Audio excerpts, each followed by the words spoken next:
This is 103.3 Amp Radio. Is that really Mayor Marty Walsh in our studio right there? I think so.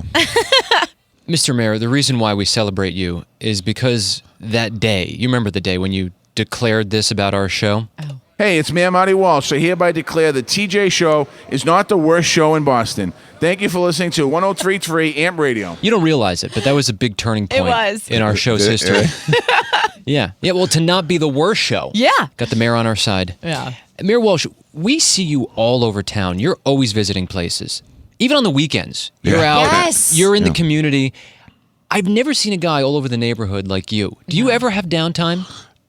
Not a lot, but I try to keep, now it's football season, the Pats are on, I try to keep it on. But tomorrow, Sunday, my game is not going to be watched. I have a parade in Brighton, starts off at 1 o'clock. I was saying to my scheduling team, make sure you keep me busy till 4:30. Well, so I want to be busy till 4:30. I want to miss the whole game. how many events do you typically have to do in a day? You know, between meetings and events, it's probably like 14 or 15. Oh my a gosh. lot. How Oh much my do you sleep every night? What time do you go to bed? It depends. Like last night, now I started watching the football game. It was awful. I saw bits and pieces the first half, and then I got into the fourth quarter. This was the San Francisco LA Rams, and it looked like a great game at the end. And I was up till 12 o'clock, and then this morning I'm up at quarter 6. See, that's not enough time for a human to sleep. Like I know. I have a drop dead time. I have to be in bed by 10 at the absolute latest. I shoot for 9. Yeah.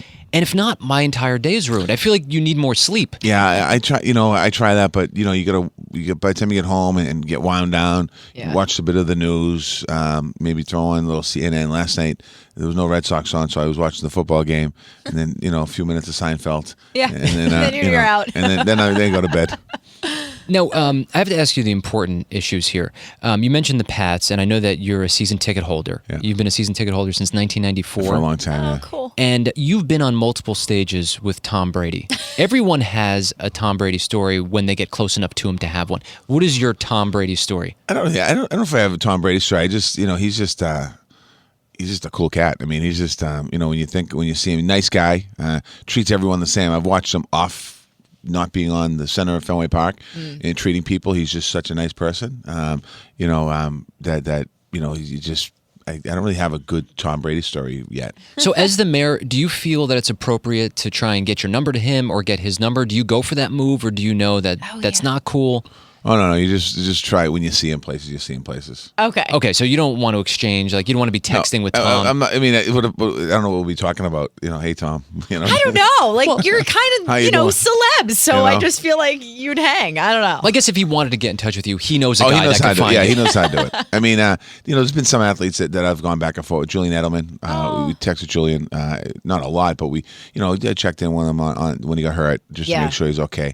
I saw him opening game down in Foxborough, just tell him to hang in, because he's a young guy and he's in, I wouldn't even say he's in the prime of his career yet. Yeah, not yet. And he's hurt, and he's, it's just, I can't imagine missing that. And I'm just telling him, take it a game at a time. Well, extend an invitation on behalf of our show. If you're in touch with Julian, we would love to have him come in him here on, and yeah. co-host. Would, yeah. Yeah, we would dedicate a whole friggin' radio station to him. We've done that. We've called this 103.3 Tom Radio. We did. And we dedicated the station to Tom for a day, but then they lost that night. We were like, all right, maybe we should switch it don't back do to that him. Yeah, right. I know. Yeah. Yeah. Exactly. We thought we were helping. Now, Mayor Marty Walsh, we love that you're here with us this morning. You work very closely with the city council, and there's been a guy who's been getting national attention right now because he's running and he's dressed up as a clown as he's running for a position on the council. As a politician, does that annoy you, or do you find that funny? I don't know. I just it bothers me in the sense of that people don't take the race seriously, but he's a clown, right? Yeah, I mean, that's literally that's what he wants to be. Yeah. I think sometimes you just focus on what you do as in your job. So, for example, the city council, he's running citywide city council. There's no primary next Tuesday. There's going to be a primary. There'll be a final in November. Right. At that point, we'll see if he makes it serious. I think if he starts to make a mockery of the council, that's where you have to step in a little bit and say, let's get serious here a little bit. I'm not sure exactly what's behind this run. You know what it might be? Because they pretty much ran the circus out of town. With Barnum and Bailey's, they shut it down. That's shut down. Maybe he's getting his revenge. He might Trying be to bring yeah. it back. He's like, I'm going to run for city council. Honk, honk. Yeah, he ran I'm gonna win. before. He ran for mayor before. Yeah, he ran for mayor before. A different name. Oh. Yeah, it's So kind of he was not a clown It's kind then? of a crazy whole story, to be honest with you. Like, I'm trying to figure out, like, what's the rationale here. He changed his name in a different state, coming back, running as a clown, putting him $1 million in the campaign. I saw He's that. got money. Isn't there a Yes. way if you want to spend $1 million your own money, there's probably better ways of doing it. Yeah, I would say so. But I mean, if I had $1 million, I don't know if I'd do that. Probably, Right. upgrade my tickets at Foxborough or something. That's right. That seems fair. Mayor Walsh, back on August 19th, President Trump sent a positive tweet to you saying yeah. that you and the police did a great job handling the protests. And even though you guys seemingly don't get along, is there a part of you that goes, oh, cool, I just got a positive message from the President of the United States? Normally, I would probably say yes, but in that particular one, I'm like, oh man, this is going to come back at me. What was nice about that day is General Kelly, the chief of staff, called me as the event was going on and monitoring it and saying that we're monitoring it, and he's proud of the work that was going on in Boston. So at that point, Cool. he's a Boston guy, born here, obviously fought for our country, a hero. Is chief of staff of the United States of America to the president, and recognized the work that's being done. So when that happened, I was honored by that. And the president gave a shout out to all of us. I mean, I just wish that he was more consistent on his Twitter. Yeah. Since I you grew up in understand that. Boston, are you still in touch with the kids that you went to high school with? Do you still see them? Yeah, some of them, yeah. Do you see them around town? Where do you run into them? Yeah, you see him. You see some kids I went to high school with. I see him in town, and I see him around Boston. A lot of them are from Dorchester still, or you see him at different events. Do they go, whoa, you're the mayor? Like, is there an awkward Do they interaction? ask you for favors? Some people, some friends of mine, go wow, You really? this is really incredible. I've got a couple stories. Oh, they do. Just so you know. But I have stories back, so see, not that there it's you go. their story is gonna be in the front page of the paper. But some of my friends, we laugh about it a That's little cool. bit. Like, this is really crazy. I don't know if you'll have an answer for this question, but most people have something about their job that keeps them up at night.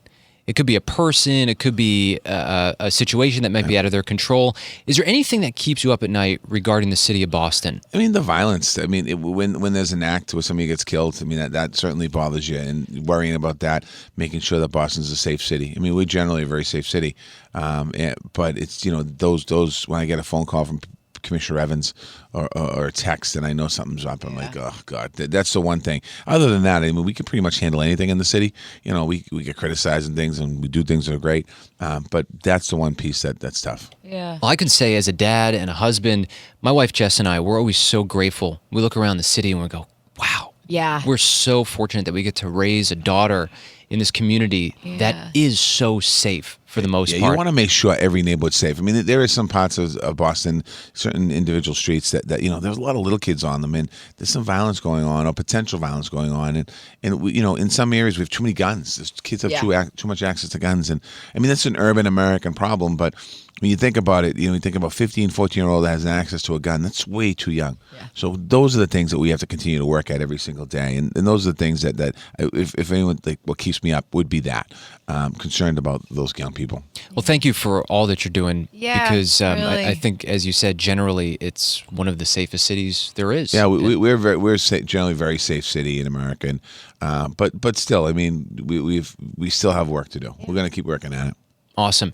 Mayor Marty Walsh, you come by anytime. We have an open door here. Thank you. I look forward to coming by. Yeah, and it's Thank always you for fun to coming see you in. out, and we're always snapping pictures It with is you. always. We're always like, there he is again. Like, we're just so in awe of you are everywhere. Do you have a body double? Like, do you have a twin that we don't know about? but And you send him it'd be out? helpful if I we had would. Have you considered that?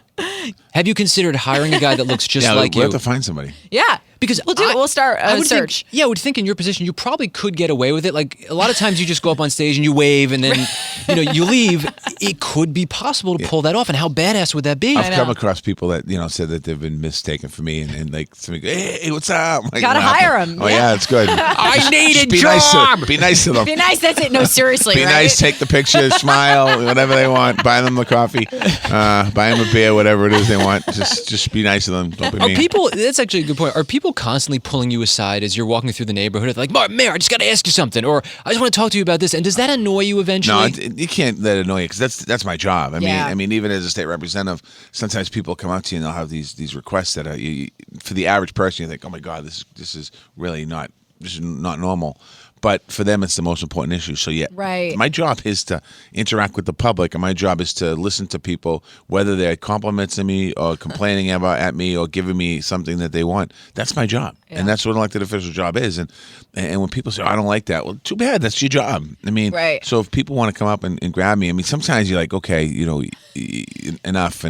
But for the most part, you just gotta enjoy it. Are you living your dream job right now, or do you have a bigger goal in mind? No, in politics, I mean, what I wanted to be was mayor of the city of Boston, and from whatever age it was. I mean, I don't remember exactly what age. I mean, maybe when I was in high school, I wanted to be in politics and be mayor.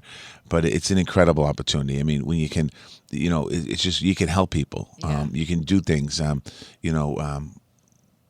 The thing I've been asked a couple times now, what's the biggest accomplishment in my first term, or what's one of my biggest accomplishments? And I think one of the things that to me that hits me, and it's not me that did it, it's all of us as a team, is on the day I got sworn in 2014, the homeless situation in Boston was pretty tough. We've housed 1,100 chronically homeless people in the city of Boston from since 2014. Cool. 800 of those are chronically homeless veterans.